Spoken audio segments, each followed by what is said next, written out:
This is the last cycle that we're going to talk about. This is probably, I think it's probably fair to say that it's our favorite cycle that we're going to talk about. This is the carbon cycle. You've kind of heard us allude to it a little bit earlier.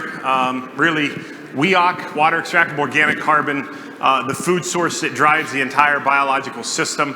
We're going to hit on this throughout the rest of the afternoon as we have some other presenters come up.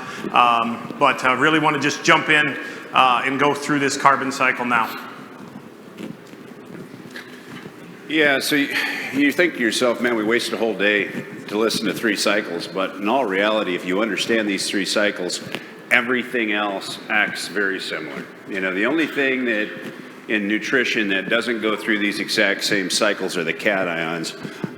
And those cations, we could, if we have time at the end, we could jump into that. But carbon, again, drives both the phosphorus and the nitrogen cycle 100%. Without carbon, you don't get available phosphorus and you don't get available nitrogen. They completely run it. The thing that I really want to point out, though, is you've got 2 primary forms of carbon in your soil system. You've got a permanent humus type structure, and then you've got water extracted organic carbon. Completely 2 different things. And typically speaking, when you think of carbon, you think of your organic matter test, right? Organic matter is the total house, the size of the house. It doesn't matter how big that house is if we're not going to fill it with food. Because if we don't fill it with food, we're only going to house a certain amount of individuals that there's enough food to keep happy, okay? So the WEOC side of that, that's the amount of food that we can put into that house. So there's 2 things we want to work on. One is obviously having higher organic matter gives us a lot more potential because we can store more water, we can store more things. But we have to have the food to actually make it active, make it usable to the microbes. So again, what I always talk about is the WEOC divided by CEC. That simply put is I'm just trying to understand, you know, how much carbon do you have to work with? Because if you don't have a lot of carbon to work with, it probably doesn't do you a lot of good to go out and buy a bunch of bugs until you understand what those bugs are going to do for you. If you've ever heard me talk, I always say the most expensive form of nitrogen, in the world is what we all consider free nitrogen. What's that? Legume nitrogen, right? If you have an alfalfa crop, you have soybeans, we talk about you get a nitrogen credit. I always tell everybody that is the most expensive form of N you'll ever use on your farm. It was free, you think, but it actually took a lot of carbon. So for every pound of nitrogen that you create, it's taking 5 pounds of carbon, okay? So if a soybean crop needs 200 pounds of N, which you say, you know, that's 1,000 pounds of carbon you took out of your system. We can all buy urea and put it back to replace the nitrogen, but we can't buy that carbon back because it doesn't go back 1 part per 1 part. So again, the most expensive N in the entire system is legume nitrogen, and it's because it disrupts everything else by using up the total amount of carbon that we want for phosphorus and everything else in that system. By show of hands, how many in here have raised 100 bushel beans? How many want to raise 100 bushel beans? This right here is, in my opinion, the most important metric on a soil test that you can look at. If this isn't on your soil test today, I would challenge you to go. One, the amount that you will learn about your soils, their ability to replenish themselves is significantly. But if you are serious about trying to push 100 bushel beans and you want to try to repeat it, you want to try to replicate it, you have to know what that CSAT number is, right? So the CSAT is WEOC divided by your CEC, and that's a saturation of your available carbon on that soil colloid. This is maybe the first and only thing I've seen on a soil test that has a direct correlation to soybean yield. The higher my CSATs go, my soybean yields tend to follow that on a linear relationship. The legumes that we talked about. So he gave you an example, right? You know, he said 200 pounds of N. You know, that's good if you want to raise 40 bushel soybeans. You know, a bushel of soys needs 5 pounds of N. You want 100 bushel soys, that's 500 pounds of N, that's 2,500 pounds of carbon, right? How many of you walk fields in August? Anybody walk fields in August, right? Anybody ever done pod counts, node counts, populations, plugged it into Purdue's formula, and thought that those people at Purdue have no idea how to, 1, write a formula, or 2, how to count, right? You're laughing because if you've ever done it, you've come up with somewhere north of 300 bushel, right? Do it. Walk out there in August. Well, what's fascinating is that when we track this, and we've done this through the season, looking at soybeans, we actually can build our WEOC levels till about R2.5, and at R2.5, we start to decline, and we start to pull against those carbon levels. Well, I have to ask, if the formula told you that you had 300 plus bushel beans, and there was 3 people in this room that have raised 100 bushel beans, so let's say 70, where does the other 230 bushels go, right? Now, the most common argument is what? Well, we gotta have water. We gotta have water to fill those. Well, anybody in here have irrigation? Okay? Anybody ever seen pods drop off on your soybeans, even in irrigated fields? Well, maybe it's not just the water, right? It is a simple math equation at that point. You want 100 bushel beans, 500 pounds of N, 2,500 pounds of carbon. If you don't have the carbon in your soil system, I really don't care how many foliars you run. It's not gonna work. If you don't have the carbon necessary to support the nitrogen load that is needed by that plant, a lot of the things that you are going to do, you may get frustrated because you don't see the response that you thought you should have seen. Yeah, you know, last week I was in Iowa, and I was with a guy that owns a lot of land and manages a lot of land, and then he brings his tenants in once a year, and we sit down and visit. And this older gentleman, he come up to me and he said, I want you to look at my soil test before you leave so we have some one-on-one time. And he's telling me the story that he's basically been farming this 80 for 25, 30 years, okay? And then this landowner that I went to do the talk for bought another 80 that connected it. So they ripped out the fence and they've been farming it the same for 10, 12 years, with the exception of how they manage their nitrogen and potentially a little bit of phosphorus too. Needless to say, this grower, he's adamant he wants me to sit down and look at it. I look at it and it's just off the charts. It's a 150 type part per million phosphorus. It's 500 type part per million potassium. And then he shows me the 80 that they've been farming for 10 or 12 years. And it's much lower, but they're still good numbers. And he said, well, what's the difference here? And I said, well, one's higher than the other, right? I mean, I don't know what he's asking me for sure. And he finally says, well, why I'm upset is because I've spent the last 25 years basically building up this one farm, using replacement values. The reason he quit using a lab was probably more than one guy's quit using a lab this way, is they sent off 2 samples and it came back 2 different answers. So he's like, why use a lab? I'm just gonna use removal rates. So he's using removal rates on this piece for 20 years basically, and then the new piece is managed a little bit differently. Well, needless to say, he tells me that ever since we started farming this, I can't get my piece of land to yield like this new piece, which has got much lower levels. So we compared the chemistry side, and he was right. He put a lot of money into that chemistry. And then what I did is I flipped it over. He never even looked at the soil health metrics, which is your SLAN, your amino acids, it's your carbon, it's your respiration. And it was just like they were in 2 different counties, or 2 different countries even. So he was much better in the chemistry side than that of Terry's land. And then when I flipped the other side and looked at the soil health side, the soil health metrics were double, basically, on the guy that had less fertility, right, than the guy with high fertility. Needless to say, he thinks the closest that's ever been in yield is 17 bushel in the 10 years they've farmed it. So again, why did that happen? Why was there 17 bushel the minimum difference on the exact same 80s? They connected. One has way higher fertility. It was simply because there was enough carbon in the new land to actually make those nutrients cycle. It was 100% carbon. Yeah, biology comes with it. The thing that also ties to it is pH, right? If we over-fertilize or anything we do has an effect on pH. pH then has an effect down the line on many other things, not just nutrient availability, but what microbes can be active in our system. But the number one thing that will always trump everything is how much carbon you can create and how quickly you take that out of your system during the growing season.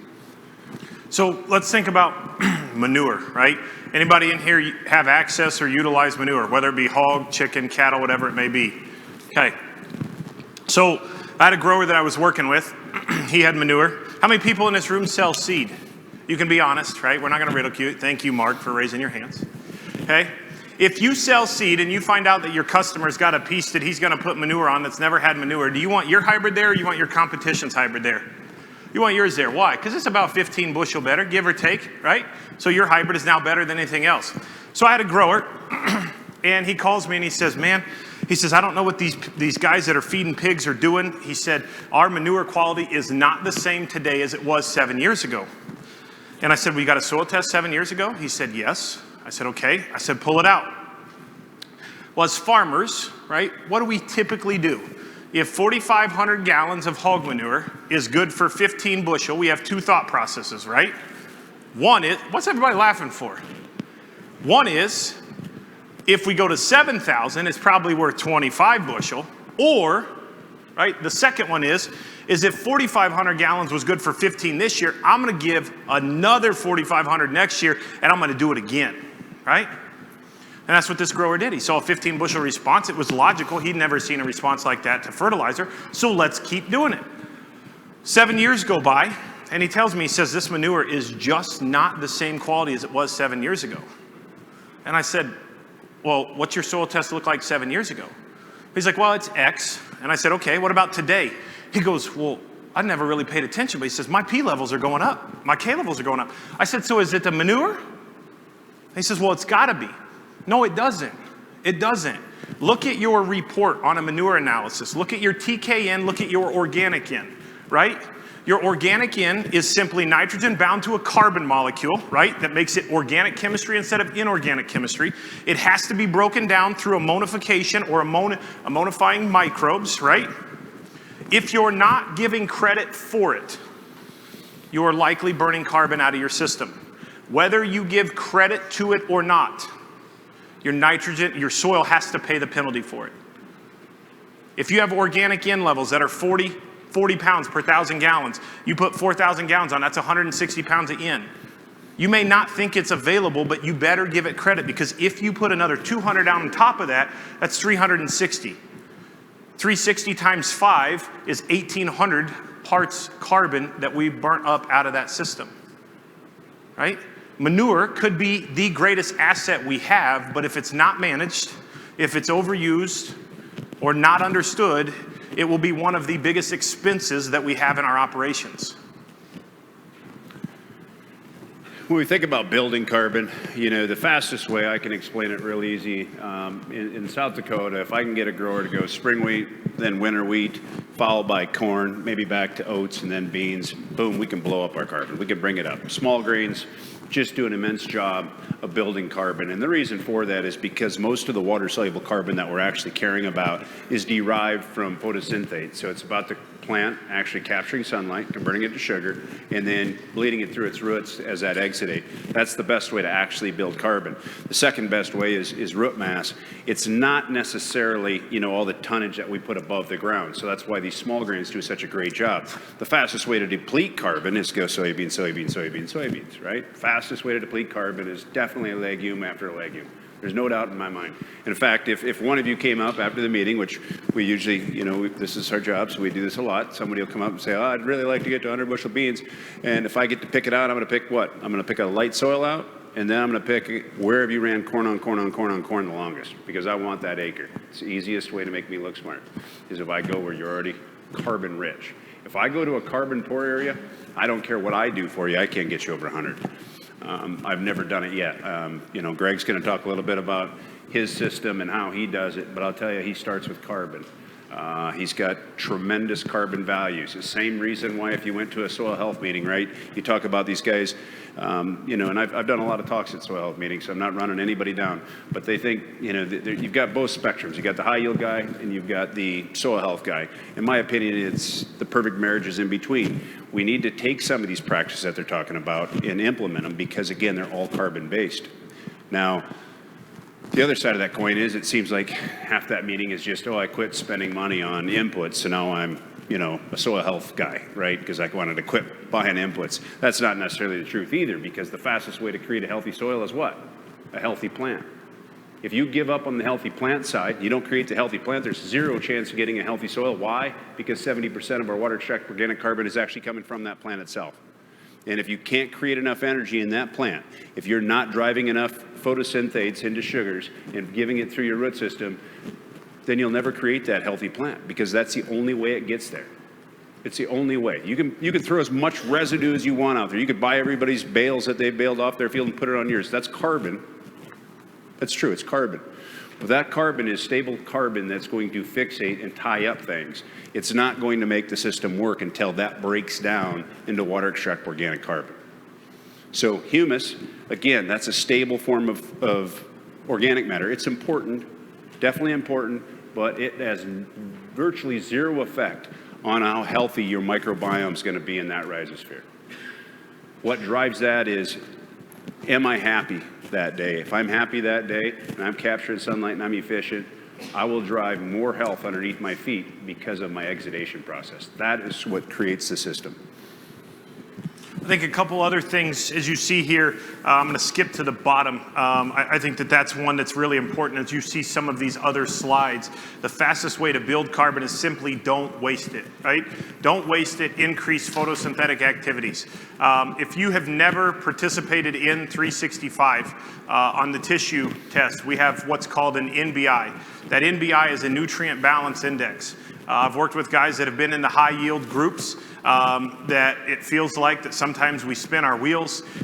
Things that I have found is that as that NBI gets closer to zero, my yield correlation becomes stronger and stronger. The closer I am to zero, the higher yields I'm typically going to have. And the reason is because, as Jason talked about, we're going to build carbon, number one. Number two is we have a healthy plant. A healthy plant leads to what? More sugar per acre, right? And at the end of the day, the way you beat your neighbor is more sugar per acre. So simply don't waste it, manage your nitrogen, and create a very healthy plant.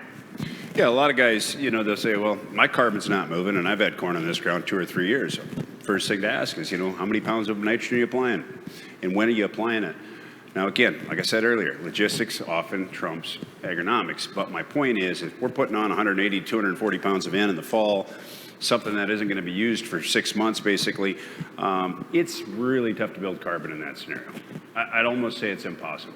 I'm not saying there's anything wrong with it. I would just cut back some of those things or try to balance it with compost or some sort of carbon. You can buy humates. There's a million ways we could talk about carbon, but number one is always going to be plant health because that's the way to create it the fastest. But my point is there's a lot of way to manage that nitrogen, but always pair it with carbon.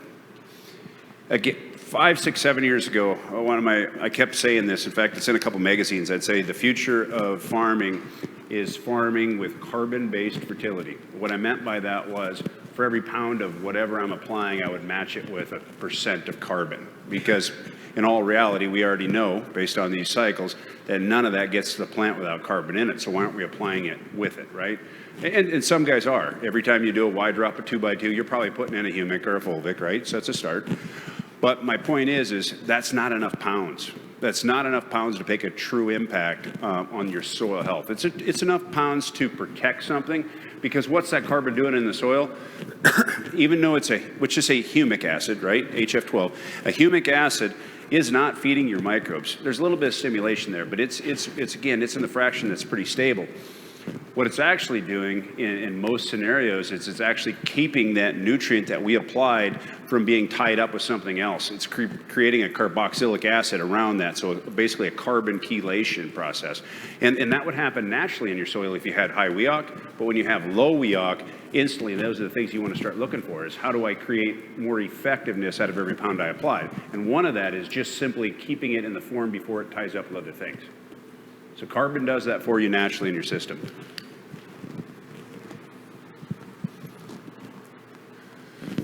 I'm going to jump to this one first. So what this is just something I thought was neat from this year. Looking at high yield, if you've been in 365, you see that you have a healthy chart or high yield chart with numbers on them explaining where we want you to be in comparison to your own numbers. This is the same thing. This is just showing water extract organic carbon versus SLAN. All I want to show you is roughly right here is when rapid uptake happens in corn plant, right? We're taking a lot of nutrients up from this point on. Watch how our WEOC slowly peters off because of that. When it's in high demand for that nutrient solubilization, that nutrient uptake, it has an immediate impact on the WEOC. The next thing that goes is your amino acids. If you remember what I said earlier on nitrogen, I said amino acids are awesome. If you see that you have high levels of amino acids, you don't have to apply that VT pass because that will feed your plant enough nitrogen to get you through. If you have low amino acids, I said, stage some of your nitrogen so you can keep some close to reproduction. Well, the scary part of that is if I starve my soil system of carbon, my WEOC dropping, the next thing that goes is SLAN. SLAN is your amino acids that I told you your plant wants because it's very efficient with them. Well, in this particular case, the plant didn't get any of them. The reason the plant didn't get any of them is because bacteria, again, 5-to-1 carbon to nitrogen ratio. As soon as I ran low on carbon, I used that amino acids for my carbons, my food source. So I basically burnt up the most valuable form of nitrogen that you could ever put in the soil. I burnt it up because I stole the carbon from the system itself. So it didn't have enough energy to keep running. So my amino acids crashed. When I get into a high yield environment, it's just the opposite. I can hold that a lot later in the game, and what happens is my SLAN stays steady, and ultimately my plant gets to use up my amino acids rather than my microbes because I starved them. This is a really important slide, something that I don't think Bodie or I understood 2 or 3 years ago. We knew WEOC was important. I've said for a long time, if I only look at one thing on a soil test, I want to look at that because it gives me a good reference point of how you farm or how your management has worked. But looking at it week to week was really eye-opening for all of us because we know that it drives the cycle, but we did not know that the SLAN value was deteriorated if we didn't hold up our end of the bargain, which was, again, stimulating plants enough that we could feed the microbes that water strap organic carbon. And for those of you on 365, you've seen the high yield and you've seen the standard. The high yield represents over 300 bushel corn, over 100 bushel soybeans.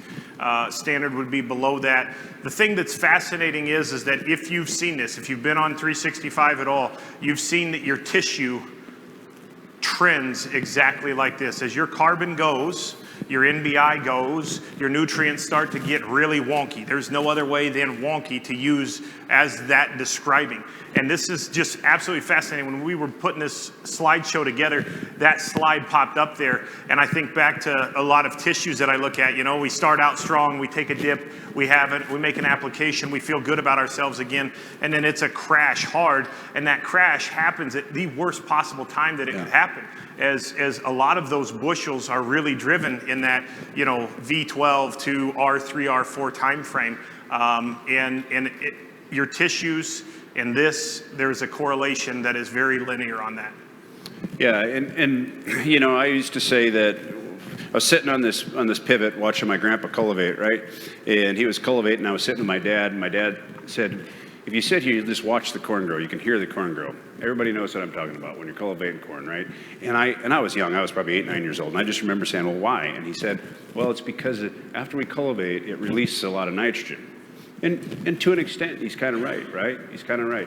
But in reality, what was happening is the CO2 was just blown out of the soil. When you get CO2 into a plant, if you put a CO2 emitter by a plant, you can turn 150 bushel corn into 300 bushel corn in the same amount of water.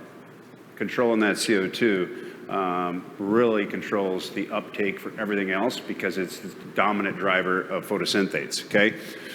My point with why I bring that up is why gas off this carbon in a scenario where your plant can't capture it? Like, again, we can't change everything we do, but we can change how many pounds of N we put in the fall, how many times we're going to work in the fall, because every time we do, we're burning our carbon up and our plants can't capture it.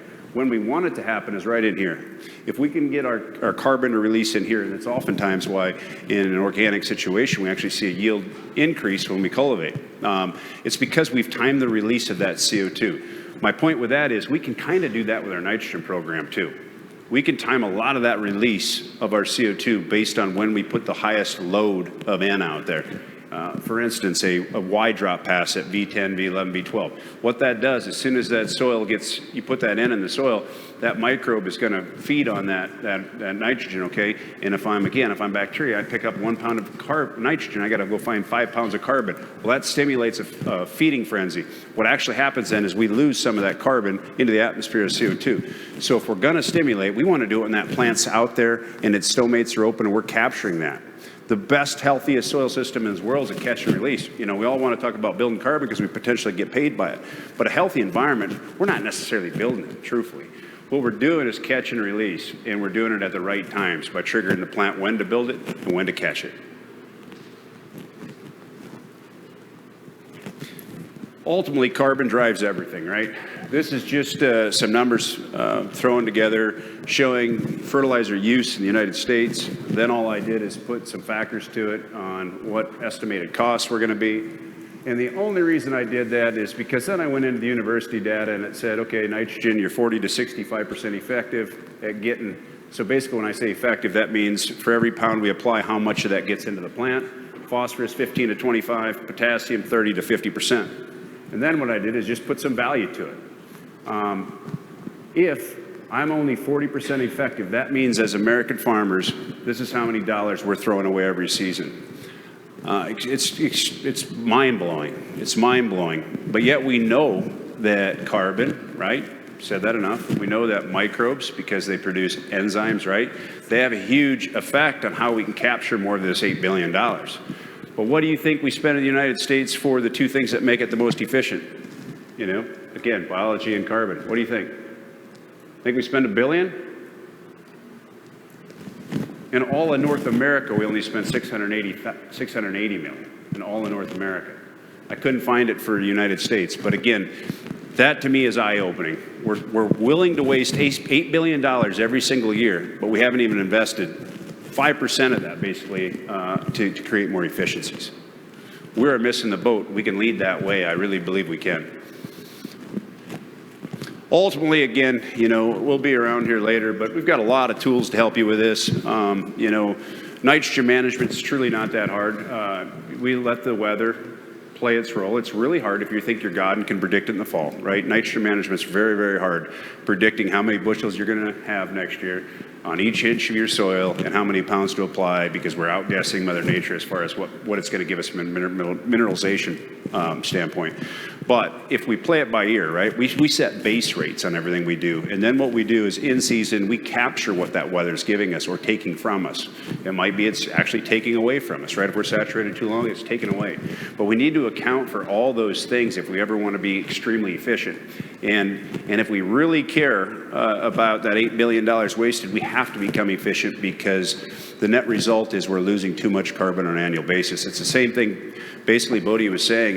You know, 25 years ago, you probably raised 70 bushel beans with no traits, ding the heck out of them with herbicide 10 times, right? I mean, that's what happened. We were raising the same darn bean levels then, and we've had, you know, every seed company says you're gaining 2 to 3 bushel with this new variety every year. And then you got, you know, foliar companies saying you get 2 to 3 bushel, biology 2 to 3. We're not getting those 2 to 3 bushels. The reason we're not getting them is because the system can't work without enough fuel in the system. And the fuel, again, is this water-extracted organic carbon. It's the absolute only way you're going to take advantage of anything new as far as genetics that can give you. Yeah, I think as we kind of wrap up and talk about carbon, you know, there was a few slides we missed from earlier, being pressed from time. You know, talking about organic chemistry, and again, we've hit on it once, we'll hit on it 1,000 times. Organic chemistry is simply any nutrient tied to a carbon molecule. You think about the 3 pools of fertility that Jason, go ahead and hit your next slides, the 3 pools that Jason addressed earlier. This is data put together that is run through the lab, and we'll let Jason go ahead and talk about this. So out of 180 sites, all we were really trying to do is understand, you know, what percentage of what we've applied actually gets to the crop. So when we apply phosphorus, again, this is the middle pool is what we've always been monitoring, right? Your Olsen, your Brace, like we've talked. But in reality, we know that every pound we apply doesn't directly go to that. Otherwise, what would happen? For every 2 pounds, we'd create a ppm value, right?